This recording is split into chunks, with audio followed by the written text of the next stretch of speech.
The galactic Concordat had ruled the Milky Way for 12,000 years.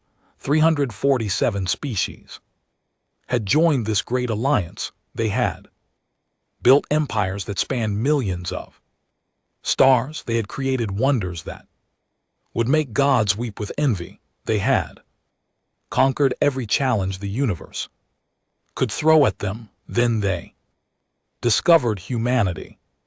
The first contact happened 50 years ago. A human probe, crude and primitive, had stumbled into space. There were an ancient race, tall and graceful, with skin like polished silver. They had watched the little metal box drift through their territory with something between amusement and pity. The probe carried a golden disc with sounds and images from Earth, music, mathematics, greetings in dozens of languages, a map showing where humanity lived. That brought this discovery to the Concordat. The assembled species studied the probe with great interest. Here was a new civilization barely capable of leaving their own planet. They burned chemical fuels. They communicated with radio waves. They had not even unified their own world under a single government. The Concordat decided to watch and wait. For 50 years humanity was observed. They were given a small region of space, handful of systems at the edge of the galaxy. They were treated like children who had wandered into an adult gathering, tolerated but not respected, contained but not welcomed. The humans grew quickly, too quickly. Some said in 50 years they spread to a dozen worlds. They built stations and shipyards. They traded with a few species willing to deal with primitives. They asked endless questions about everything. Most importantly, they watched. They watched and they learned. The incident at 442b changed everything. It was a small world, green and wet, perfect for human colonization. A mining company had established operations there, extracting rare minerals from the planet's crust. 30,000 humans called it home. Then they arrived. They claimed the system held religious significance. An ancient temple had once existed on 442b. They said sacred ground must not be defiled by primitive feet.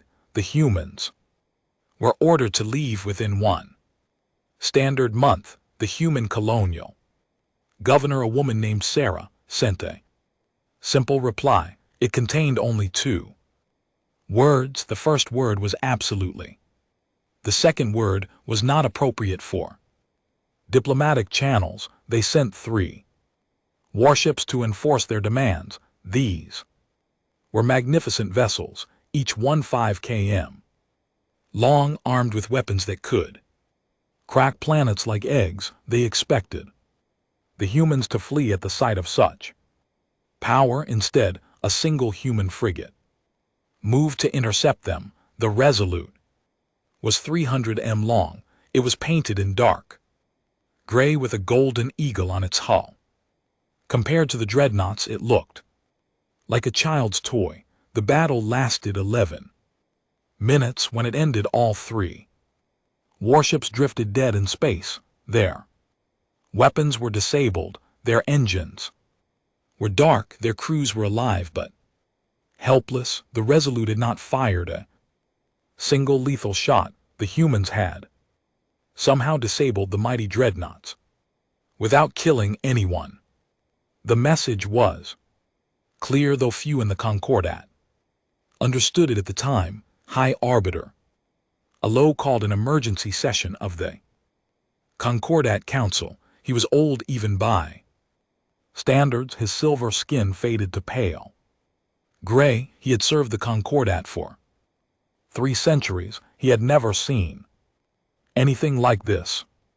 The council chambers filled with holographic projections from across the galaxy. 100 species attended, each one outraged by the human defiance.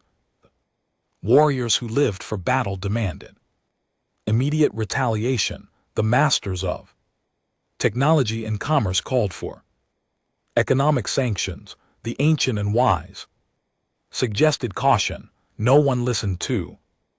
The vote was called. The question was simple: should the Galactic Concordat declare war on humanity?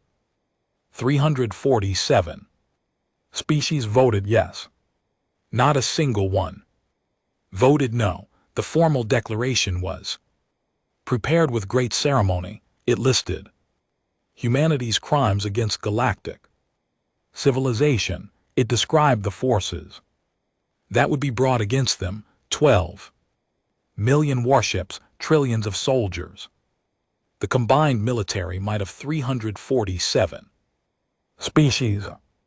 The document was transmitted to Earth with all the gravity and dignity the conquered could muster in the United Tan Command bunker deep beneath the Rocky Mountains. The human leadership gathered to receive it. Admiral Maya, no relation to the colonial governor, was the highest-ranking officer in the human fleet. She was 60 years old with gray hair cut short and eyes that had seen too many battles. Beside her sat General James, commander of the Terran ground forces.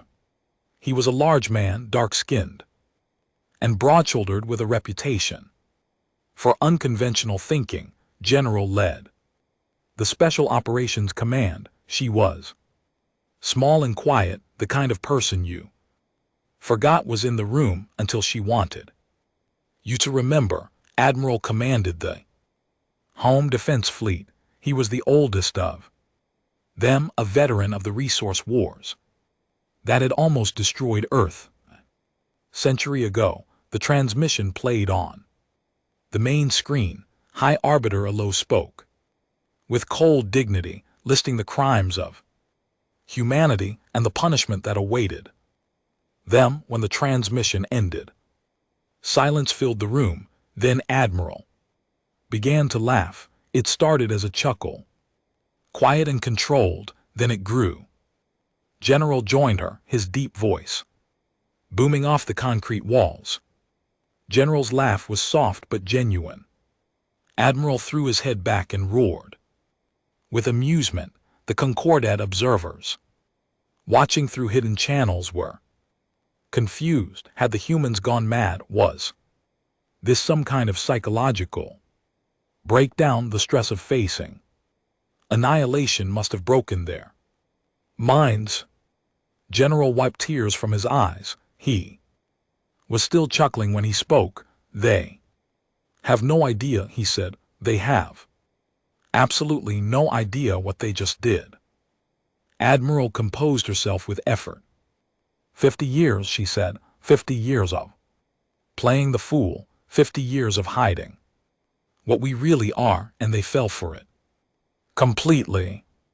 To be fair, General said quietly, we gave them exactly what they expected to see. It was true. Humanity had performed beautifully. They had shown the galaxy a primitive species struggling to master basic technology.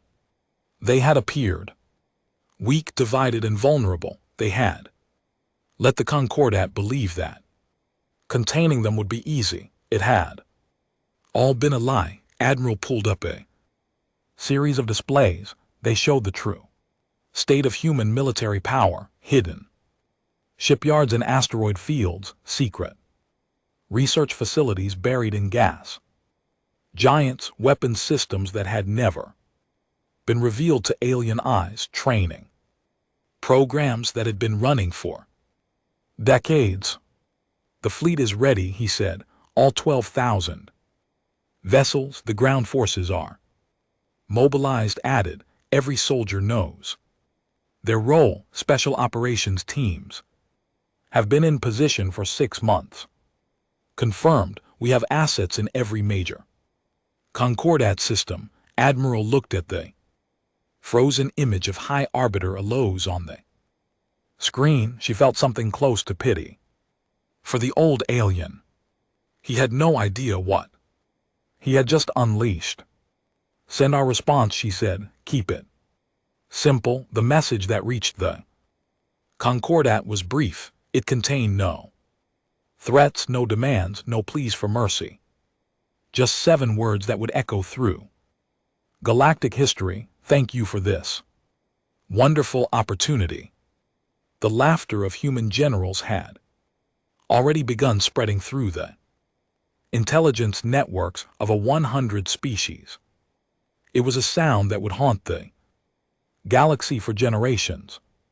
The war had begun and humanity was ready. The Concordat Armada jumped into the Sol system on a Tuesday. Fleet Admiral Rand of the commanded the invasion force. He was a massive creature, all kitten and blade limbs. Bred for war since before he hatched, he had conquered 17 worlds for the Concordat. He had never lost a battle.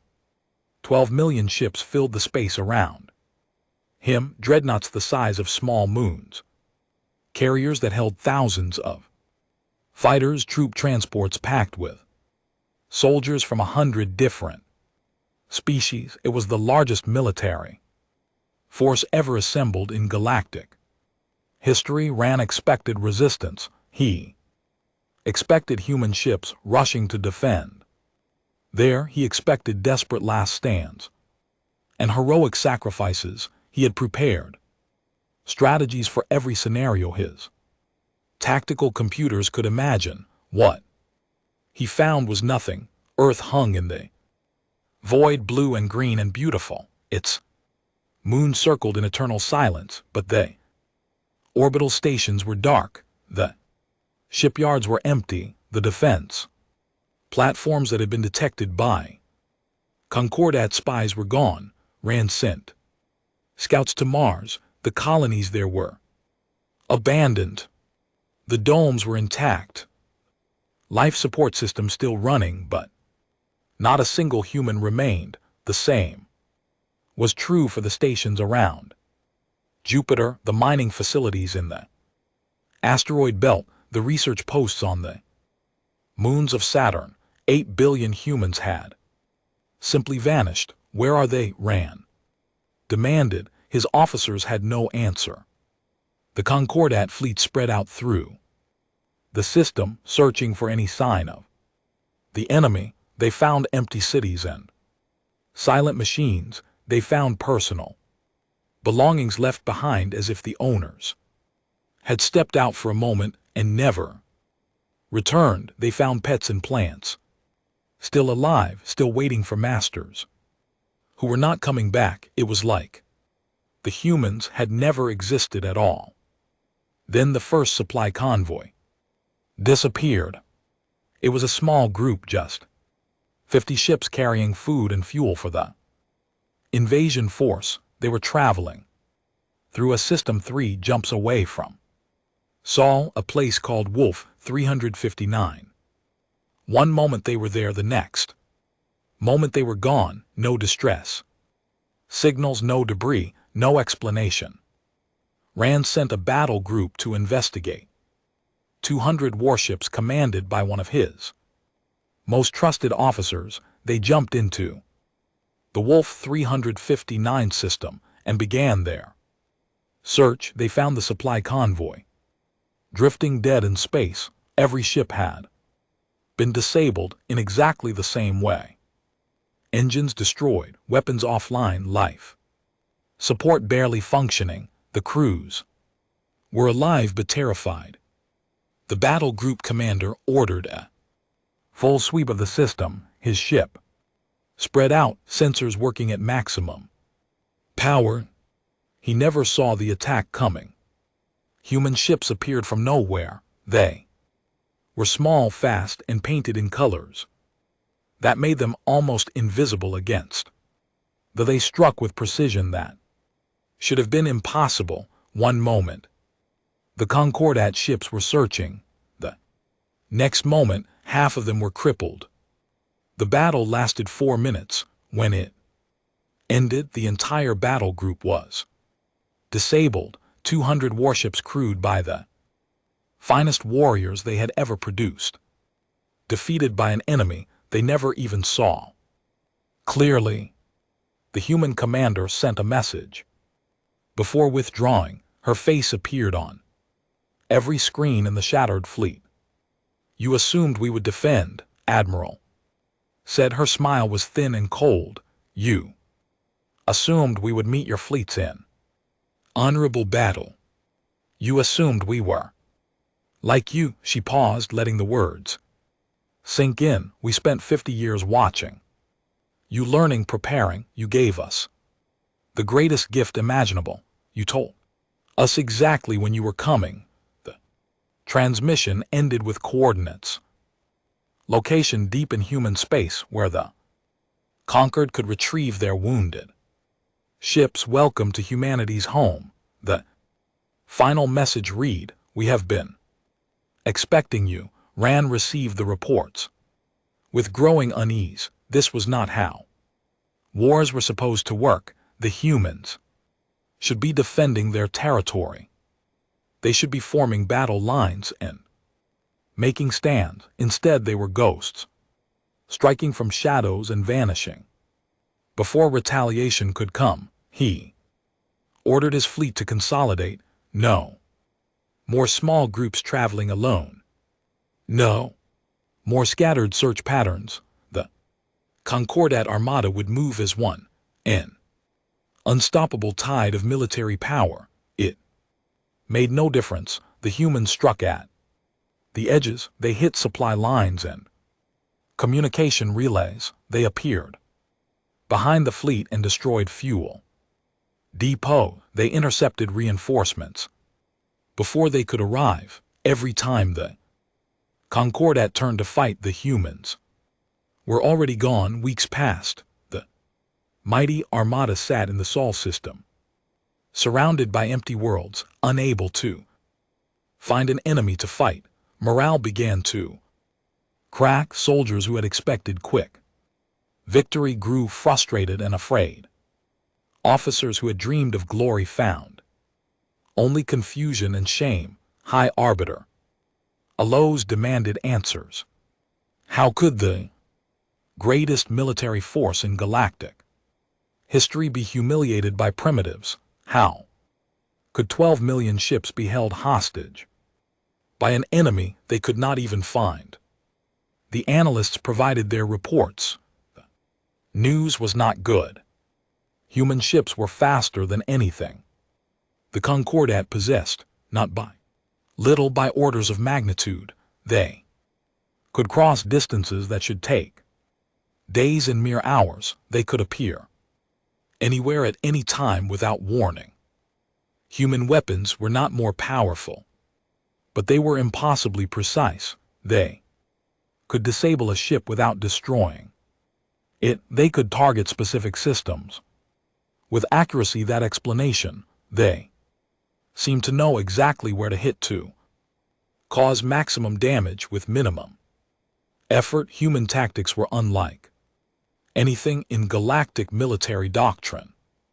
They did not seek decisive battles. They did not try to hold territory. They simply made the cost of occupation too high to bear. And worst of all, the humans were learning. Every engagement taught them something new about Concordat technology. Every captured ship revealed secrets that had taken other species centuries to develop.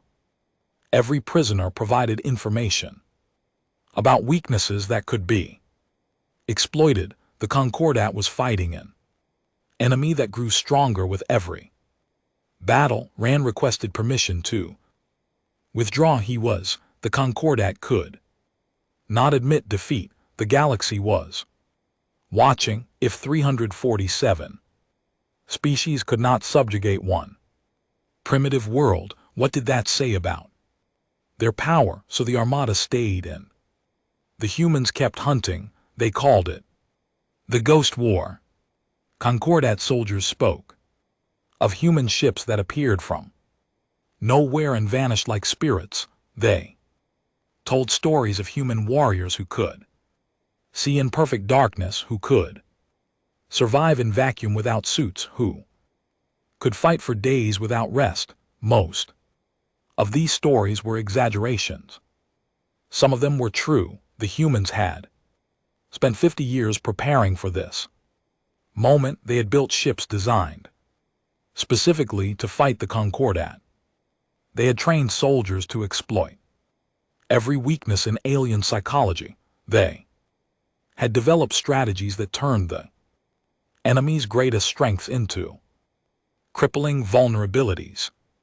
And they had done it all while pretending to be primitives. 3 months into the war, Admiral sent another message. This one was not addressed to the military commanders. It went directly to High Arbiter Allows.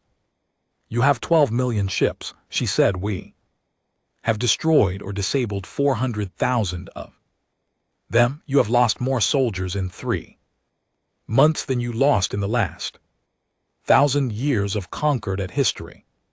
She leaned forward, her eyes hard. We can keep this up forever, can you? The transmission ended. Allo stared at the blank screen for a long time. For the first time in his 3 centuries of service, he began to wonder if the Concordat had made a terrible mistake.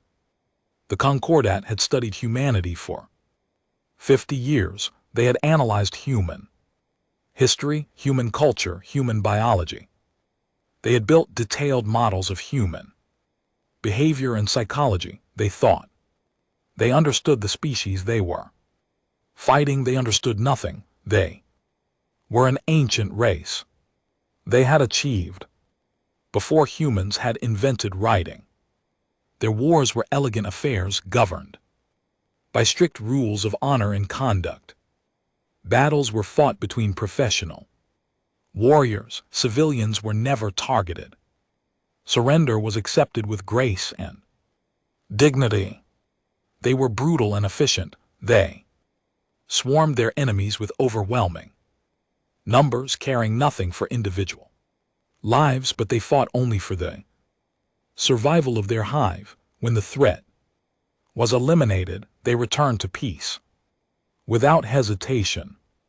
They did not fight at all if they could help it. They preferred economic warfare, strangling enemies with sanctions and blockades until submission became the only option. Every species in the Concordat had their own approach to conflict, but they all shared certain assumptions. War had rules, war had limits, war had purpose. Humanity had none of these things. The psychological reports began arriving 6 months into the conflict. Concordat analysts had finally gathered enough data to understand what they were facing. The conclusions were disturbing. Humans were not a warrior species in the traditional sense. They had no special caste bred for battle. They had no biological imperative driving them toward violence. They were soft, weak, and physically unremarkable compared to most galactic species, but they had something far more dangerous. Humans had spent their entire existence at war with themselves. The reports detailed human history in horrifying depth. The endless tribal conflicts of their early years, the empires that rose and fell in oceans of blood, the religious wars that consumed generations, the ideological struggles that had killed hundreds of millions. Humans had fought each other over land, over resources, over ideas, over nothing at all. They had developed weapons capable of destroying their entire civilization multiple times over. They had come within minutes of using them on more than one occasion. And they had survived. Not just survived, thrived. Every catastrophe had made them stronger. Every war had taught them new ways to fight. Every near-extinction event had only refined their capacity for violence. The Concordat had declared war on a species that had been practicing for 10,000 years. General understood this better than anyone. She had studied human military history since childhood. She knew every great battle, every brilliant strategy, every innovative weapon. She knew that humanity's greatest enemy had always been itself. Now, for the first time in history, humans had something else to fight. The battle of showed the galaxy what humanity could really do. The Concordat had assembled a strike force specifically designed to destroy human military assets, 200 dreadnoughts supported by thousands of smaller vessels. They had identified a human shipyard hidden in the system and moved to eliminate it. 17 human cruisers moved to intercept. The Concordat commanders were confident. Their ships outnumbered the human force by more than 10 to 1. Their weapons were proven. Their tactics time-tested. Victory was assured. The battle began at 600 Galactic Standard Time. It ended at 8:47. When the shooting stopped, 183 Concordat dreadnoughts were destroyed. The rest were crippled beyond repair. Thousands of support ships had been vaporized or disabled. The strike force had been annihilated. The humans lost 12 cruisers. The surviving crews reported what they had witnessed with voices that trembled. The human ships had moved in ways that should have been impossible. They had coordinated attacks with perfect precision. They had anticipated every Concordat maneuver before it was executed. But the most disturbing reports came from the final moments of the battle. As the human cruisers died, their crews kept fighting. Ships with their engines destroyed used maneuvering thrusters to ram enemy vessels. Crews with their weapons offline ejected their reactor cores into Concordat formations. Soldiers in damaged sections sealed themselves in and continued operating. Whatever system still functioned, they fought to the very last breath, and they did it laughing. The recordings captured everything, human voices joking and cursing and singing as their ships burned around them, final messages to loved ones mixed with tactical reports. Crews voting on which enemy ship to crash into as if they were choosing a restaurant for dinner. One captain, her bridge filled with smoke and fire, had broadcast a message in the moments before her reactor went critical. She was smiling. "Tell them we said hello," she said. Then her ship exploded, taking a Concordat carrier with it. The psychological analysts added new sections to their reports. They had a term for what they had witnessed. Humans called it gallows humor, the ability to find amusement in the face of death, the refusal to surrender to despair, even in the darkest moments. It was not madness. It was something far more dangerous. It was adaptation. Humans had evolved in a world that was constantly trying to kill them.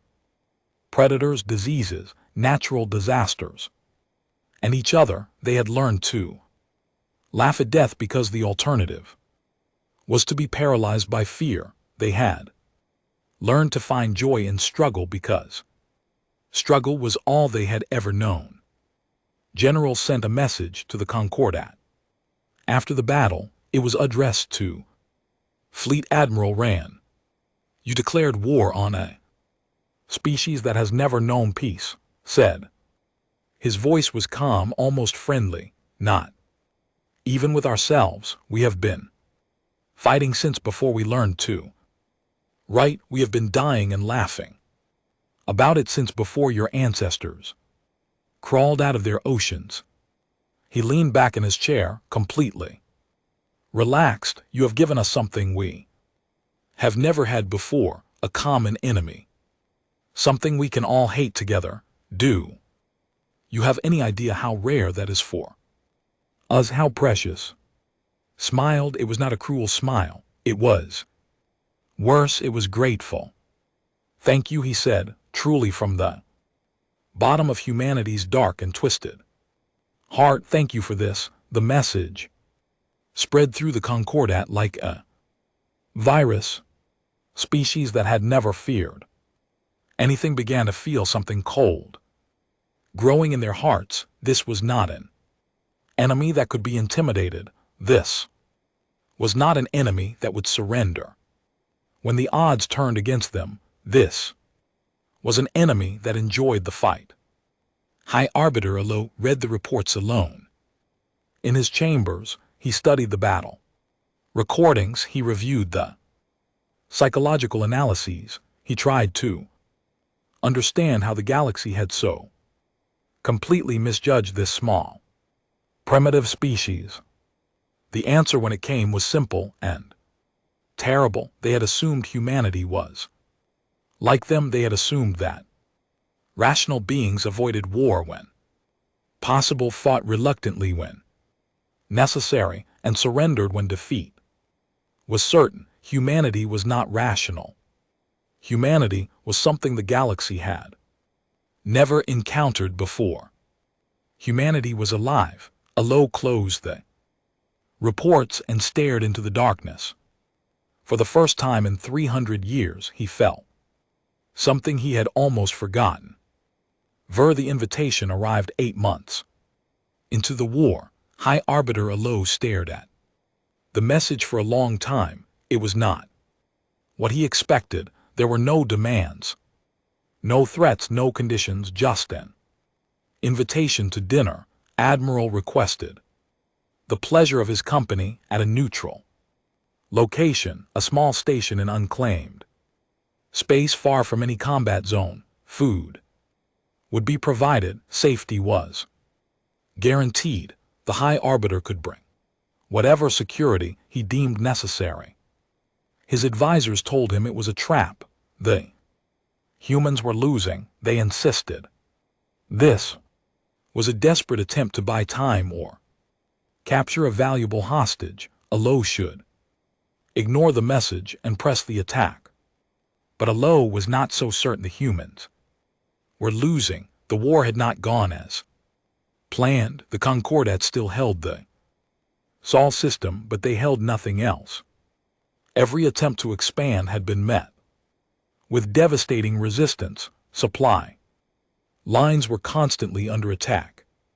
Reinforcements disappeared before reaching the front. The Great Armada was slowly bleeding to death from 1,000 small wounds, and the humans were getting stronger.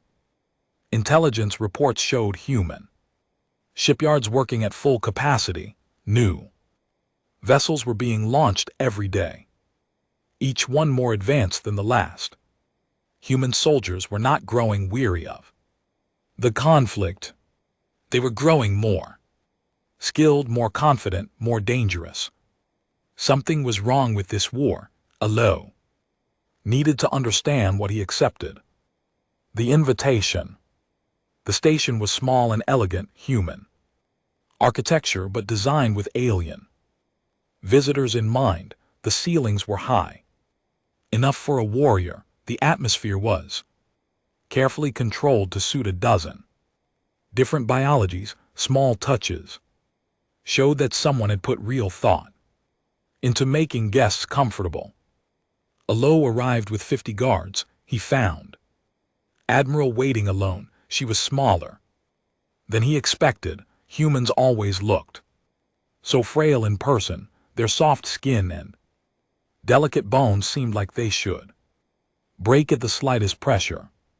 It was hard to believe this creature commanded forces that had humiliated the greatest military power in galactic history. High Arbiter, she said, rising to greet him. Thank you for coming. Dinner was strange but not unpleasant. Human cuisine modified to suit his biology. Each course was explained with care and served with obvious pride. Humans seemed to take great pleasure in feeding their guests. They spoke of small things at first, art and music, philosophy and science. Alo was surprised to find Admiral well educated and thoughtful. She asked intelligent questions about culture and listened carefully to his answers. It was almost possible to forget they were enemies. After the meal, Admiral led him to a comfortable sitting room. General was there along with General and Admiral. They rose when he entered, showing respect without fear. You are wondering why we invited you here, said. The thought had occurred to me, smiled. Arbiter, do you know why we laughed when you declared war? Alo had considered this question many times. I have theories. Madness seemed most likely. Perhaps cultural dysfunction. Your species has never been particularly stable. All good guesses, said, but wrong. He pulled up a holographic display. It showed charts and graphs that Alo did not immediately understand. Economic data, population statistics, political surveys, social cohesion, measurements. 50 years ago, humanity was fractured. Explained, we had achieved peace among ourselves, but it was a fragile thing. Nations that had fought each other for centuries still harbored old grudges. Cultural divisions ran deep. We were stagnating, turning inward, starting to eat ourselves again. He highlighted a series of trend lines. All of them were declining. We were dying, Admiral said quietly, not physically, spiritually. We had run out of challenges. We had no more mountains to climb, no more enemies to face. We were becoming soft and comfortable, and small took over. Then your scouts found us, and we saw an opportunity. The display changed to show a timeline.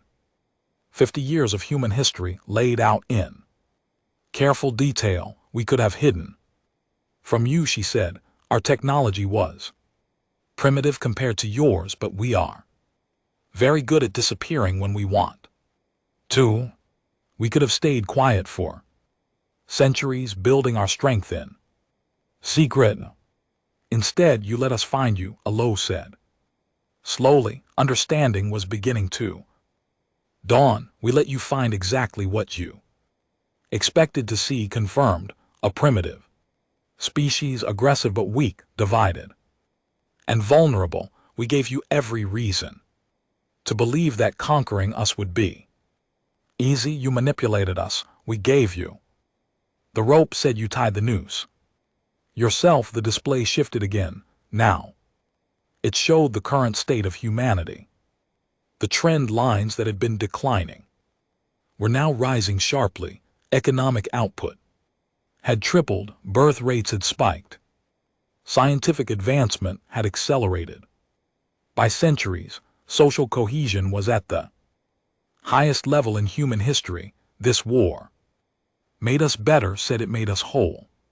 For the first time since we achieved peace among ourselves, humanity is truly united. We have a purpose again. We have a challenge worthy of our potential. Alo felt cold. You wanted us to attack. We needed you to attack. Corrected. Nothing unites humanity like a common enemy. We have always been at our best when we have something to fight against. You gave us the greatest gift our species has ever received. And now, Alo asked, you have won. Your civilization is revitalized. What do you want from us? Admiral leaned forward. Her eyes were serious but not hostile. We want peace, she said. Alo waited for the conditions, the demands for territory, the requirements for reparations, the humiliating terms that victors always imposed on the defeated. They never came. We do not want your worlds, continued. We do not want your wealth. We do not want your submission. We want something far more valuable. And what is that? Partnership. The word hung in the air. Alo was certain he had misheard. You have been stagnant for 12,000 years, said. Your wars are ritual, your conflicts are contained. You have optimized for stability so completely that you have forgotten how to grow. Humanity is chaos. Added, we are unreasonable, unpredictable, and impossible to control. Every time the universe tries to kill us, we adapt. Every time we face extinction, we become stronger. That is not a weakness, said. That is what you need. She stood and walked to the window. Stars fill the darkness. Beyond the glass, the galaxy is too quiet, she said, too safe. The Concordat has eliminated all threats, internal and external. You have created a perfect, unchanging civilization that will endure forever. She turned back to face him. But endurance is not the same as life. You are not living arbiter, you are merely existing, an existence without growth, without challenge, without change. That is just a slow form of death. Alo considered her words. They were offensive, they were arrogant, they were everything he should have expected from these primitive, chaotic creatures. They were also true. He had served the Concordat for 3 centuries, in all. That time nothing had really changed. The same species held the same position of power, the same philosophies guided the same decisions, the same patterns, repeated endlessly forever and ever, until the stars burned out. It had never occurred to him to want anything different. What exactly are you proposing? He asked. Admiral smiled. It was not a triumphant smile. It was hopeful. We want to join the Concordat, she said, not as subjects, not as enemies, as partners, as the chaos to your order, as the fire to your ice. You want to destabilize our civilization. We want to save it. The generals exchanged glances, nodded slightly. Think of us as medicine, he said. We taste terrible, we cause all sorts of uncomfortable side effects, but we might just be what keeps you alive. Alo stood in silence, processing everything he had heard. The humans had planned this from the beginning. Every step, every battle, every death had been calculated to reach this moment. They had not fought a war of conquest. They had fought a war of invitation. I need to bring this to the council, he said. Finally, Admiral nodded. Of course. Take all the time you need. We are not going anywhere. She extended her hand. It was a human gesture of respect he knew from his studies. Aloes looked at the small, fragile fingers, the hand that had commanded fleets, the hand that had orchestrated the greatest deception in galactic history. He took it. The Concordat Council had never seen anything like this proposal. For 12,000 years, new species had been admitted to the alliance in one of 2 ways. Some joined willingly, eager for the benefits of membership. Others were conquered and absorbed, their cultures slowly erased, until they became proper galactic citizens. Humanity was demanding a third option. High Arbiter Aloes presented the human proposal to the assembled representatives. 347 species watched as he explained what the humans wanted: equal partnership, full voting rights, no restrictions on expansion or development, complete military autonomy. In exchange, humanity offered something unprecedented. They would share their greatest resource, the thing that made them unique among all the species of the galaxy. They would share their chaos. The debate lasted for days. They were Furious, they had lost millions of warriors to human weapons. They demanded blood, not friendship. The humans should be exterminated, their worlds burned, their memory erased from history. They were more practical. They calculated the cost of continued war against an enemy that grew stronger with each battle. The numbers were terrifying. Victory was possible, but it would take centuries and consume resources that could never be replaced. They were divided. Some saw the humans as an insult to everything the Concordat represented. Others, including Allos himself, wondered if the humans might be right about the stagnation that had gripped galactic civilization. The smaller species watched and waited. They had always followed the lead of the great powers. Whatever was decided, they would accept. On the fifth day of debate, Admiral requested permission to address the council. Her image appeared in the center of the chamber, surrounded by the holographic projections of a 100 alien species. She looked small and fragile among these great powers. She looked exactly as she intended to look. Distinguished representatives, she began, I understand your hesitation. We are asking you to embrace something that frightens you, change, uncertainty, the possibility that the way things have always been done might not be the best way. She paused, letting the silence stretch. But I want you to consider what the alternative means. You can continue this war. You can throw everything you have at us. You might even win eventually, if you are willing to pay the price. The display behind her changed.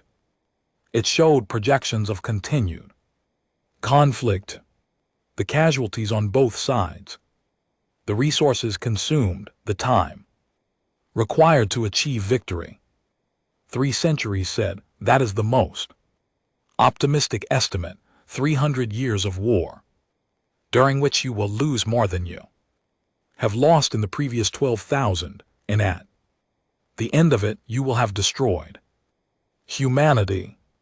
She let that sink in. But you will not have defeated us. The confusion in the chamber was visible. Species exchanged uncertain glances. You can burn our worlds, continued. You can kill every human being in the galaxy, but you cannot kill what we represent. You cannot destroy the idea that there might be another way to live. Right now, across conquered space, there are young aliens asking questions they have never asked before. Why do we do things this way? Why do we accept the limits our ancestors set? Why do we not reach for something more? We did not plant those questions. You did, by showing them that a species with nothing could stand against a species with everything, by demonstrating that the old ways are not the only ways. She stepped forward, her voice growing stronger. Kill us and those questions will only grow louder. We will become martyrs, symbols, they spark that lights fires across 1,000 worlds. You will spend the next 12,000 years trying to stamp out flames that we never even started. The chamber was silent. No one had ever spoken to the Concordat this way, or said, her voice softening, you can let us help you. The display changed again. This time it showed something different. Visions of the future, carefully crafted by human artists. Concordat ships alongside human vessels exploring unknown regions of space. Alien and human scientists working together in laboratories, pushing the boundaries of knowledge. Cities where a dozen species lived side by side, each one bringing something unique to the whole. We are not your enemy, said. We never were. We are your opportunity, the chance to become something more than you have ever Ben, we will challenge you, we will frustrate you, we will make you question everything you thought you knew, and in doing so we will help you grow. She smiled. It was the same smile she had worn when the war began, full of confidence in something that might have been hope. The galaxy is vast, she said. There is room for chaos and order. Alike, room for the fire and the ice. Room for humanity and the Concordat too. Become something greater than either could be alone. All you have to do is say yes. The vote was called the next day. The result was closer than anyone expected. Species that had seemed certain to oppose the humans changed their votes at the last moment. Old alliances fractured, new coalitions formed around the question of humanity's place in galactic civilization. In the end, it came down to a margin of 17 votes. The Concordat accepted. Celebrations lasted for weeks. Human ships that had been hiding in the darkness of space emerged into the light. Soldiers who had spent months fighting embraced former enemies. Trade routes opened. Embassies were established. A new era began. Admiral met with High Orbiter Allos one final time before returning to Earth. They stood together on the observation deck of the same station where they had shared dinner, watching the stars wheel slowly past. You knew we would accept. Allos said. It was not a question. I hoped, replied, but I did not know. That is the nature of chaos. You can influence outcomes, but you can never truly control them. And if we had refused, was silent for a moment, then we would have kept fighting, and we would have kept laughing, because honestly, Arbiter, we were having the time of our lives. Allos considered this. You are an insane species. We prefer the term creatively unhinged. They stood together in comfortable silence, watching the galaxy turn. 200 years later, historians would look back on this moment as the turning point, not just for humanity, but for all of galactic civilization. The stagnation that had gripped the Concordat for 12,000 years began to crack. New ideas spread. Old boundaries fell. Species that had remained unchanged since before humanity existed began to evolve again. It was messy. It was chaotic. It was often painful, but it was alive. The humans spread through the galaxy like wildfire, bringing their chaos wherever they went. They built and destroyed. They created and questioned. They laughed in the face of death and cried at the beauty of life. They made everything more complicated and more vibrant and more terrifyingly uncertain. And slowly, gradually, the galaxy began to change. New species emerged from isolation, inspired by humanity's example. Ancient powers that had slumbered for awakened to find a universe transformed. Challenges arose that required both human creativity and Concordat wisdom to overcome. The future was no longer certain. The old patterns no longer applied. Everything was possible, including failure. It was exactly what the galaxy needed. In the archives of the Concordat, carefully preserved for future generations, there remained a recording. It showed a group of human generals in a bunker receiving a declaration of war. It showed them beginning to laugh. Historians studied that recording for centuries, trying to understand what it meant. They wrote papers and books and entire theories about the psychology of humanity, about the nature of chaos, about the relationship between fear and joy. They never quite figured it out. But the humans knew. They had laughed because they understood something the galaxy had forgotten. Life was not about avoiding death, it was about embracing the chaos that made existence worthwhile. It was about facing the darkness with a smile and finding humor. In the void, the galaxy had declared war on humanity, thinking it would destroy them. Instead, humanity had saved the galaxy, and they were still laughing.